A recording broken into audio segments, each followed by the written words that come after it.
Bueno,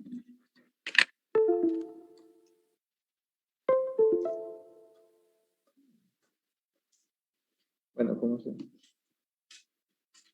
No, es trabo.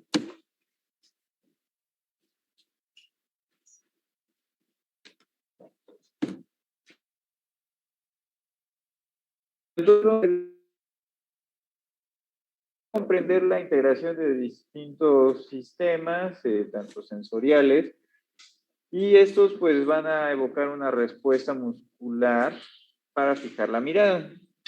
Entonces, estos estímulos, pues vamos a tener estímulos tanto visuales, estímulos vestibulares y pues algunos también de pues, posición, ¿no? Entonces vamos a tener distintos controles. Va a ser posible el enfoque de la mirada hacia algún objeto determinado. Entonces, pues esto nos va a servir para mantener fijo la mirada, ¿no? Nos ayuda a estabilizar el campo visual, objetos en movimiento y cosas así. Entonces también esto nos va a ayudar a cambiar de forma rápida la fijación de un objeto a otro en movimiento. Esto es como cuando ven en las cámaras que dicen que tiene las funciones de steady shot y demás. Es algo así parecido que hace nuestros ojos de forma pues conjugada. Tenemos que entender que va a integrar diferentes sistemas para poder lograr esta conjugación de la mirada. Cualquier anomalía en cualquiera de estos puntos va a provocar una visión doble. Al no conjugarse uno con otro, va a provocarnos una visión doble, que es la diplopia. Y bueno, los mecanismos que van a regular esto están desde lo que hablábamos en una clase previa, a nivel de tallo cerebral, bulbo raquídeo en su parte caudal, recuerden los núcleos vestibulares, hasta lóbulos frontales, donde vamos a tener áreas de control de los movimientos oculares primarios y secundarios. Y bueno, con estas alteraciones respecto a si vemos una diplopia horizontal, vertical, y en qué momento se presenta, podemos tener una aproximación en la topografía de la lesión. Esto, como siempre en neurología, nos enfocamos en la localización de la lesión.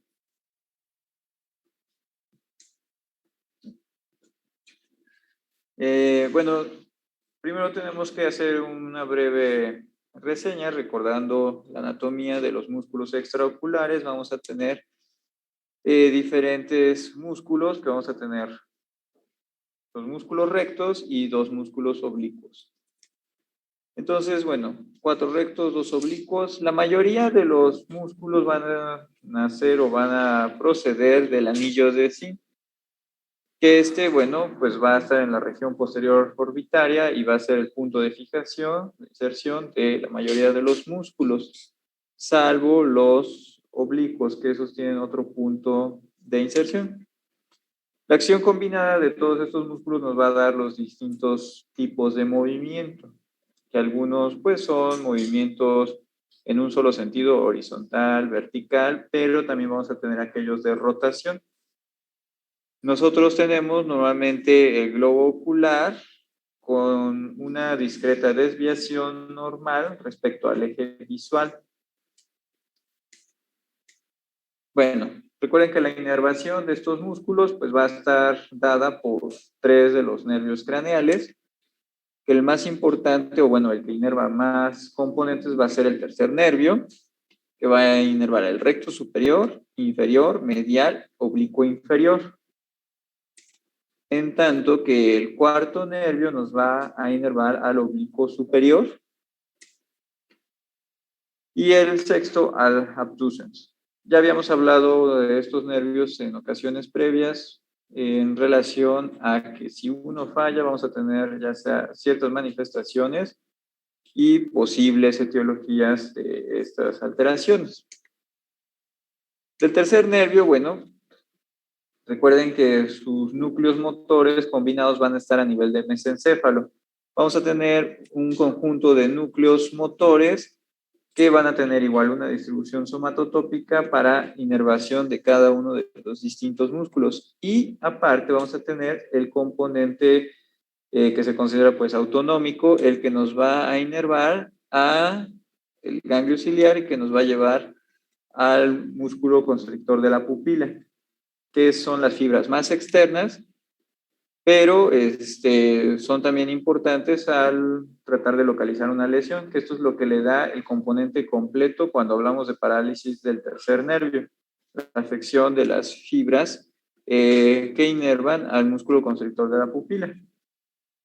Entonces, ¿se acuerdan, por ejemplo, en hipertensión endocraniana, herniación, o en situaciones ahí donde pudiera haberse comprometido completamente las fibras? Es ahí cuando vamos a hablar de una parálisis completa de tercero.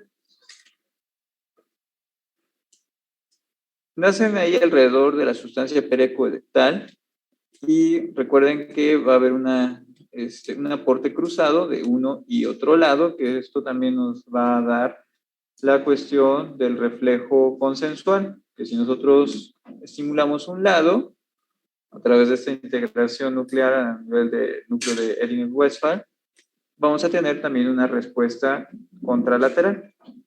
Eso, bueno, creo que ya lo vi. Y de ahí nos pasamos al cuarto.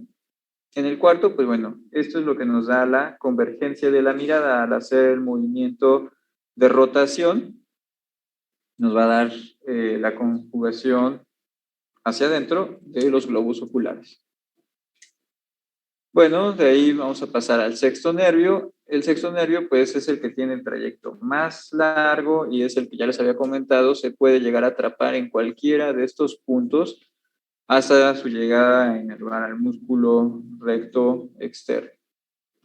Que puede ser, por ejemplo, aquí a este nivel, aracnoiditis, meningitis, cualquier proceso inflamatorio, igual incremento en la presión endocraneal, algún problema a nivel del seno cavernoso, cualquier cosa nos puede dar una afección de este nervio.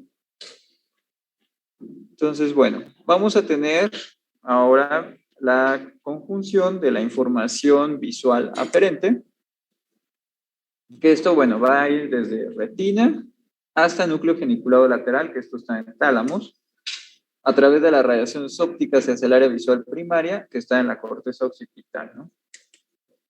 Entonces, va a existir una vía ventral encargada de reconocimiento de formas y objetos por información desde la fobia y que finaliza en el lóbulo temporal.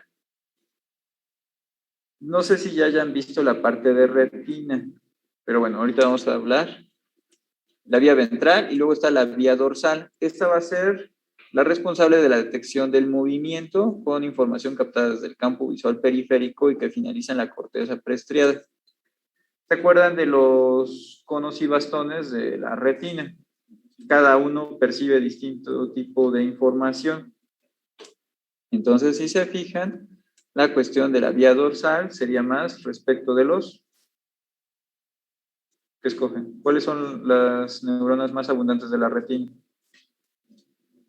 Que nada más nos dan formas y blanco y negro. Bastones. Bastones. Ajá. Y luego la otra, que sí ya nos dan colores. Monos. Entonces van en relación a esto. Y bueno, todo esto va a finalizar y tiene conexión hacia el lóbulo en campos oculares frontales suplementarios. ¿Okay? Están aquí adelante. Entonces, toda esa información la conjuga y el control central, que es a nivel del lóbulo frontal, va a ser, digamos, la coordinación entre ambos ojos. Y bueno, va a participar en el control de los movimientos sacádicos. Los movimientos sacádicos es un movimiento que se hace como anticipatorio hacia la dirección a donde estamos girando o poniendo atención. Entonces, por eso vamos a tener involucro de regiones pues de color del control suplementario y el control primario de la mirada, porque algunas cosas las vamos a hacer conscientes y otras inconscientes. Entonces, vamos a hablar de las versiones. Las versiones es cuando tenemos a los dos ojos involucrados en el seguimiento de un objeto en el campo visual. Siempre tenemos que observar la posición de la mirada, si esta es primaria y si es conjugada o no. Vemos el diámetro pupilar, que eso también nos indica si está íntegra la vía o no.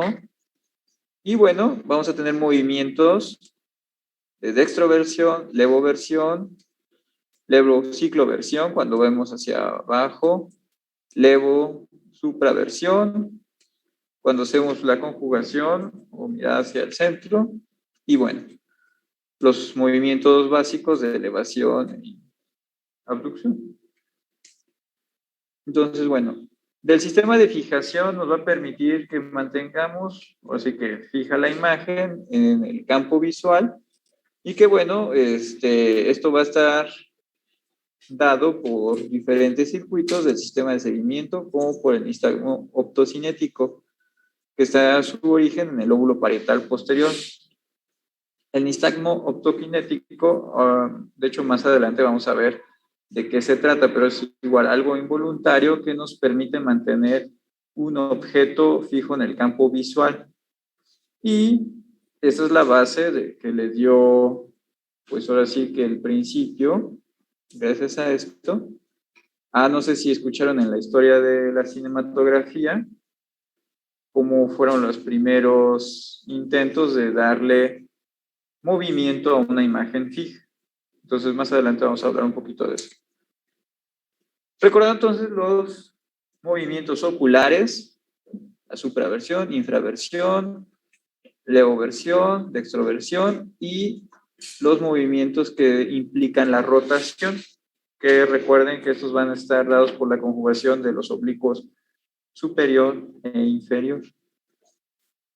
Okay, entonces es así como también se van a describir las desviaciones de la mirada. Por ejemplo, en un paciente con epilepsia es muy común que tengan a lo mejor una levo-supraversión o puede ser igual hacia el otro lado y eso lo tenemos que describir como vemos la mirada primaria, o sea que decimos que no está central y conjugada. También, por ejemplo, en lesiones de tallo, pues podemos tener una mirada con tendencia a la infraversión, que habíamos hablado que eso también era un nistagmo podálico en algunos casos, cuando es así intermitente. Bueno, la clasificación funcional de los movimientos oculares según su velocidad. Vamos a tener aquellos movimientos que son de seguimiento y nistágmico, que se van a desplazar en relación a la velocidad de los objetos en el campo visual. Esto es con movimientos lentos. Sacádico es cuando el desplazamiento de los objetos es muy rápido. Esto es, por ejemplo, si pasara una mosca, pues bueno, ahí tendríamos que utilizar los movimientos sacádicos. Sistema vergente, el desplazamiento en el eje anteroposterior. Los cuatro sistemas se utilizan cuando los desplazamientos suceden en las tres dimensiones, que es lo que nos va a dar la estereognosia, ¿no? La sensación tridimensional de profundidad. Y bueno, los movimientos que llevan una imagen a la fobia, ¿no? El fading. Es una sacada de búsqueda. Nosotros casi siempre vamos a estar tratando de fijarnos algo en el campo visual que nos llame la atención o que pues sea importante. Entonces son movimientos muy rápidos que cambian inmediatamente en la dirección de la mirada, llevando a la imagen que se forma en la fobia, pues en el tiempo mínimo posible para que nosotros no nos desfasemos. Esto, por ejemplo, hoy en día es más fácil de entender porque recuerden que muchos de sus celulares tienen cámaras y que tienen diferentes cuadros por segundo. Entonces, más o menos esa es la analogía de cómo se van formando las imágenes. Cuando esto es demasiado rápido, pues nosotros no nos percatamos de que cambió. Eso es lo que pues sería lo normal, y cuando algo sucede en donde no se forman las imágenes a la velocidad en la que la fobia está trabajando, entonces vemos un desfasamiento de la imagen y nos puede dar una visión doble. Vamos a tener la fase rápida del nistagmo, ya les había dicho, algunos movimientos sacádicos van a tratar de anticipar la acción del sistema oculomotor para que, pues ahora sí, se vaya moviendo antes hacia donde creemos que va a ir la visión. Por eso cuando, por ejemplo, ustedes movilizan muy rápido su cabeza, que estaban viendo hacia un lado y luego hacia el otro, hay un pequeño retraso en milisegundos en lo que vuelven a lograr fijar la mirada. Los movimientos de convergencia y divergencia, bueno, estos son movimientos lentos que se encargan de llevar las imágenes de interés a puntos simétricos. Esto es para, digamos, enfocar, alejar o acercar la imagen y que nos da la visión estereoscópica.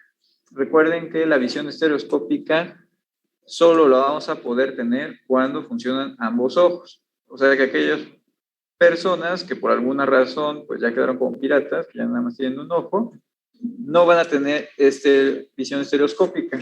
Entonces, por ejemplo, esas personas no es conveniente que manejen, porque ya no van a tener la percepción de profundidad. Bueno, luego el sistema sacádico, cuando existe un objeto de interés en el campo visual, los ojos se mueven rápidamente para fijar la mirada, que eso se conoce como sacada, ya lo habíamos dicho. Produce los movimientos más rápidos que puede realizar el ojo. Puede ser voluntario, encargado de las refinaciones intencionadas, y también hay, bueno, puede ser producido en el estímulo generalmente asociado a movimientos de la cabeza en la misma dirección, que esto también puede ser un componente involuntario. Del sistema sacádico, bueno, va a estar iniciado principalmente el lóbulo frontal, contralateral. Existen varias vías para su control. Vamos a tener involucradas principales 6 y 8, que son los campos oculares frontales, que eso casi siempre se los preguntan. ¿Cuáles son las áreas encargadas del control ocular? 6 y 8, el campo ocular suplementario, el campo ocular parietal. La corteza parietal posterior y corteza prefrontal y la corteza vestibular. Entonces, en una vamos a tener justamente el inicio del movimiento, en la otra vamos a tener la asociación hacia dónde queremos o estamos pensando fijar la mirada, y la otra parte o componente va a estar relacionada a la posición de la cabeza. Recuerden que el sistema vestibular es lo que en los celulares es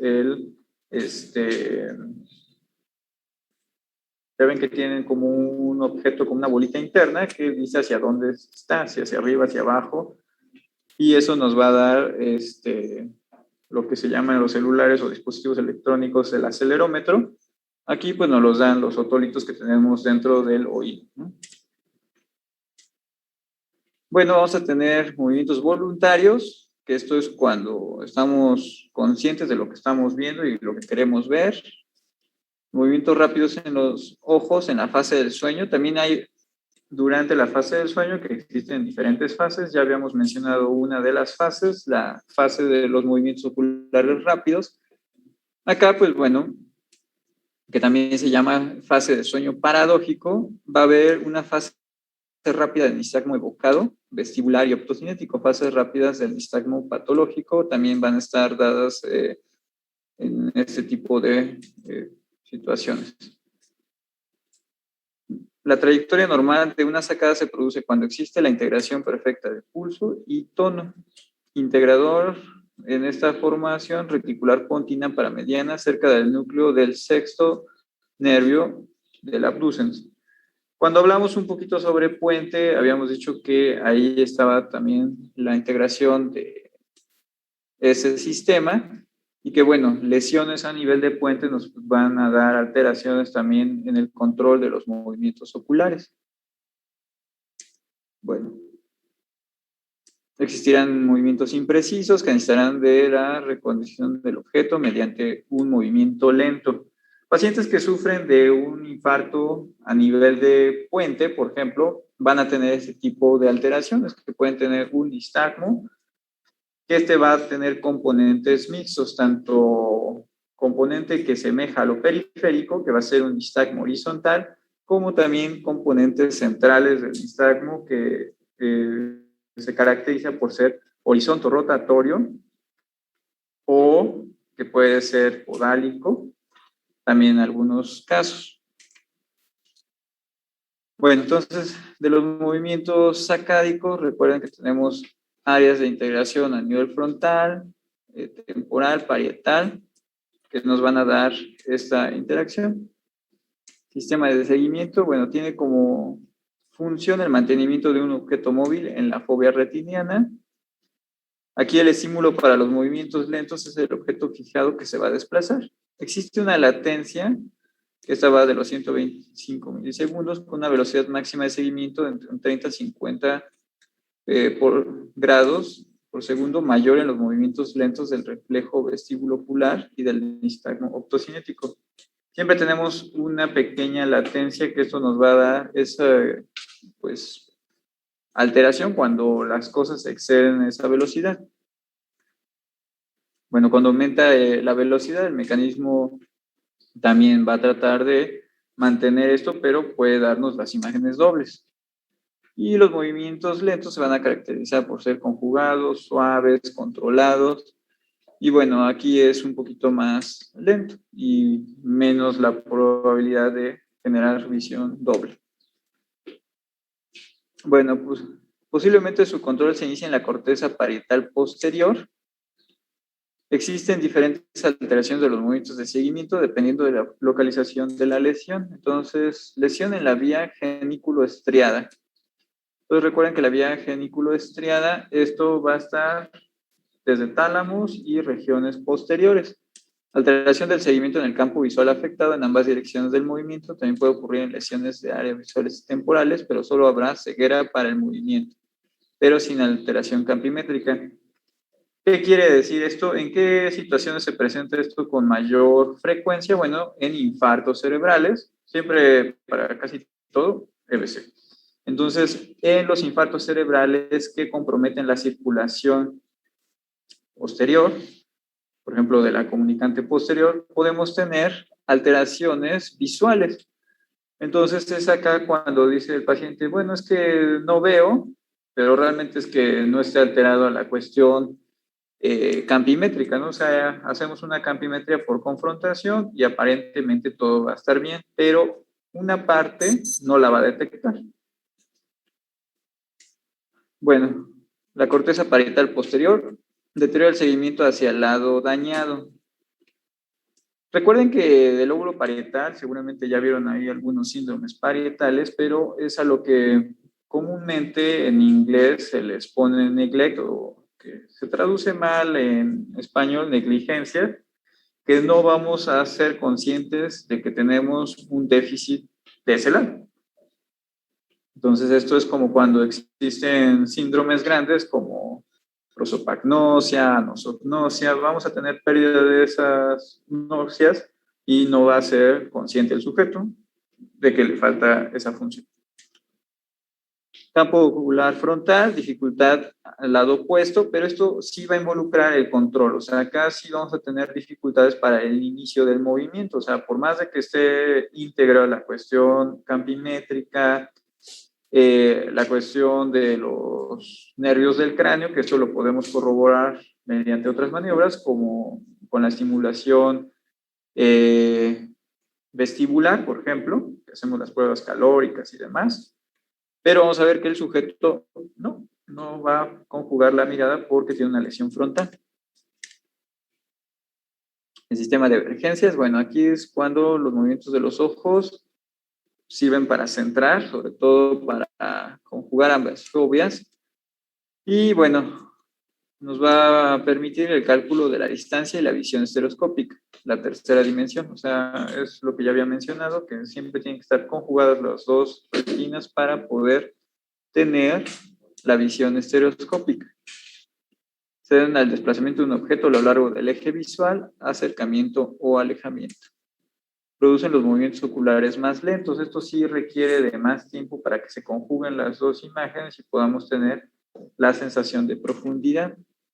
Y es un sistema generalmente, bueno, que no conjugado responde a dos estímulos, borrosidad retiniana y diplopia. El nistagmo optocinético, que lo habíamos mencionado desde un inicio, es producido por el paso repetido de un objeto por el campo visual, que es lo que les mencionaba, ¿no? cuando empezaron a hacer los primeros intentos por darle vida a un dibujo. Entonces es un reflejo fisiológico complejo que nos informa del estado de dos sistemas, el sacádico y del seguimiento. Activo de control cortical depende de un estímulo foveal visual. Es voluntario, no se inhibe con la presencia de objetos inmóviles en el campo visual y desaparece en la oscuridad. Pasivo verdadero subcortical depende de la retina periférica, es involuntario, se inhibe cuando hay objetos inmóviles en el campo, persiste cierto tiempo en la oscuridad, es independiente de la corteza cerebral y se inhibe por el nistagmo cortical. Es, por ejemplo, cuando existen pacientes que tienen una lesión cortical, podemos tener preservado la parte subcortical y viceversa, ¿no? Cuando hay una lesión subcortical, sustancia blanca, pues podemos tener preservado parte de esto. Los movimientos de emergencia, bueno, este tipo de movimientos es fundamental para mantener la visión binocular, para que justamente se combine. Y bueno, se origina en la corteza occipital como consecuencia de la borrosidad retiniana, desenfoque y de la aparición de diplopia por la pérdida de fusión en puntos congruentes de la retina. Entonces recuerden que la emergencia es como para darle enfoque, ¿no? O sea, acercar un poquito la imagen. No se conoce la zona exacta de donde se localizan los centros que regulan los movimientos de convergencia, pero están involucrados tálamo, zona pretectal del mesencéfalo, techo de la protuberancia y el vermis cerebeloso. Entonces es igual un conjunto de distintos núcleos que nos van a dar la emergencia de la mirada. Las lesiones mesencefálicas, como también las protuberanciales y cerebelosas, pueden generar trastornos de la convergencia. En cuanto a los movimientos verticales, bueno, existen diferentes vías, pero incluyen las formaciones reticulares mesencefálica y protuberancial paramediana. Existen unos núcleos intersticial rostral situados en el fascículo longitudinal medial. Entonces, bueno, estos van a estar ahí también involucrados para la elevación de manera bilateral de rectos superiores, oblicuos inferiores, y bueno, nos van a dar esos movimientos. En este caso, el integrador neural para los movimientos oculares verticales y torsionales se encuentra en el núcleo intersticial de Cajal. La comisura posterior juega un papel fundamental para el paso de esta información hacia el otro lado, por lo que su lesión va a alterar los movimientos oculares verticales, sobre todo ascendentes. ¿En qué síndrome alterno del tallo recuerdan ustedes que iba a estar limitado la supraversión? Ya lo habíamos mencionado en una clase previa, que existe un síndrome clásico en donde el hallazgo principal es... ¿Cuál? ¿Qué? Sí. Entonces, en el síndrome de Parinot vamos a tener ese hallazgo característico, ¿no? La limitación para la supraversión. Bueno, reflejo vestíbulo ocular. El estímulo para los movimientos oculares lentos es la modificación de las aferencias sensoriales equilibradas de los conductos semicirculares mediante el movimiento de la cabeza o mediante la estimulación calórica o rotatoria, lo que les había dicho, que es la conjugación de la vía vestíbulo-coclear con la de los movimientos oculares. Entonces, se cadena el reflejo vestíbulo ocular, se produce un movimiento lento generado por una señal laberíntica e interrumpido por una sacada para corregir la posición ocular hacia la fovea. A la aparición intercalada de un movimiento lento y uno rápido se le conoce como nistagmo, que es cuando vemos ese movimiento que es discontinuo, ¿no? La señal de control de este sistema es la aceleración angular de la cabeza traducida por los canales semicirculares a una señal nerviosa. Proporciona la velocidad del movimiento cefálico enviado a los núcleos vestibulares y de ahí la formación. Es cuando hacemos esa exploración. Si ustedes, por ejemplo, agarran a alguno de sus compañeros, lo acuestan y le giran la cabeza rápidamente, pueden observar esa integración de la sacada rápida, ¿no? ¿Qué pasa cuando hay una lesión, por ejemplo, a nivel cortical? Pues bueno, no vamos a tener, por ejemplo, la interrupción, ¿no? Porque no va a haber sacada voluntaria de nivel frontal que quiera decir, no, ya hasta aquí se paró, ¿no? Sino que va a continuar. Lesiones cerebelosas, bueno, generan todas las manifestaciones de alteración en el control de los movimientos oculares. dependiendo del lugar de la lesión, pero en general influyen en la dismetría de las sacadas. No va a haber coordinación para el inicio y terminación del movimiento. Puede haber hipermetría como hipometría. ¿A qué quiere o a qué hace referencia a estos movimientos? Que la sacada, si es hipermetría, va a ser más allá de donde debe de pues, moverse. E hipometría es que se queda corto, o sea, como que nada más es un movimiento muy corto de amplitud y que no llega a fijar adecuadamente el objeto dentro del campo visual. El déficit en el cálculo de parada del movimiento, precisado de un movimiento correcto para fijar la mirada al objetivo.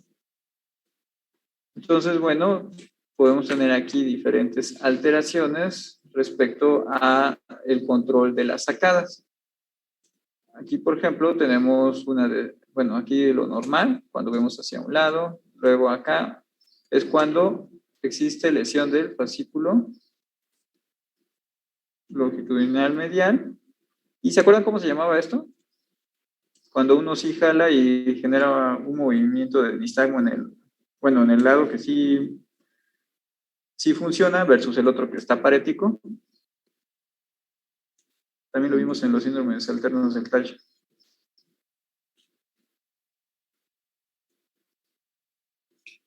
Acá dice nistagmo, la posición final. Y el otro nomás, ¿no? Está ahí fijo. ¿Cómo se llama ese hallazgo? O bueno, la alteración anatómica. Bueno, te va a dar una diplopia. Pero cuando hablamos de lesiones pontinas, que les dije que era una importante,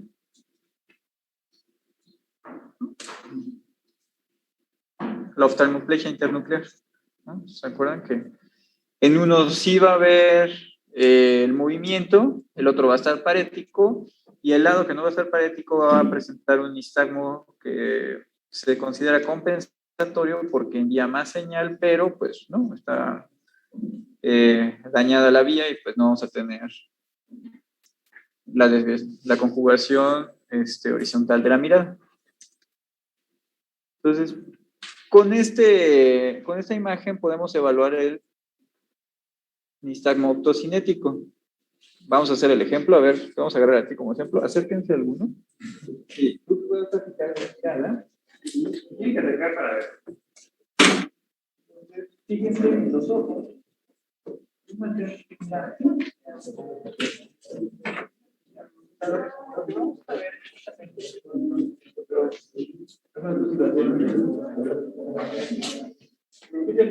cómo es ese nistagmo. Entonces, está viendo unos objetos que están en este momento, conforme va pasando la imagen, va haciendo cualquiera de ustedes lo puede hacer y va a observar justamente cómo es ese nistagmo. Es la base de manógrafo.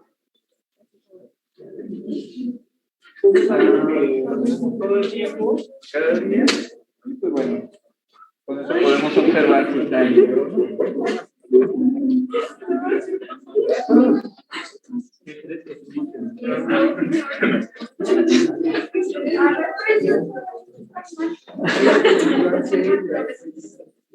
Bueno, entonces, con esto pues ya acabamos el tema del control de los movimientos oculares. Pues ya, por lo que vieron, es la integración de muchas vías, es una cuestión un poquito ahí compleja. Y cuando sucede esto, pues tenemos que tratar de identificar el sitio de lesión, ya sea a nivel cortical, subcortical, a nivel de tálamo, sobre todo, o a nivel de tallo cerebral, ya sea mesencéfalo, puente, incluso también en región vulvar. ¿Okay? Entonces, con esto, pues podemos identificar dónde puede estar el sitio de lesión en cuanto al control de los movimientos oculares. Algo que a lo mejor, bueno, no está incluido dentro de esto, pero toda diplopia que sea unilateral, primero hay que descartar causas de alteración del globo ocular, alteraciones de retina, alteraciones en la cuestión de la agudeza visual. Entonces, si un paciente dice que tiene una diplopia monoocular, primero hay que descartar causas del globo ocular. Y si el oftalmólogo dice que todo está bien, entonces hay que pensar que el paciente es psiquiátrico. ¿Okay? Sí, ya, sí.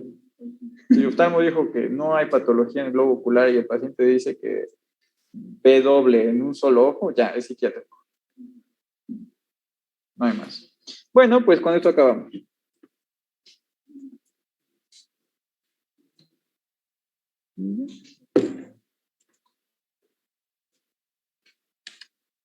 Gracias, doctor. Gracias. Gracias. Gracias.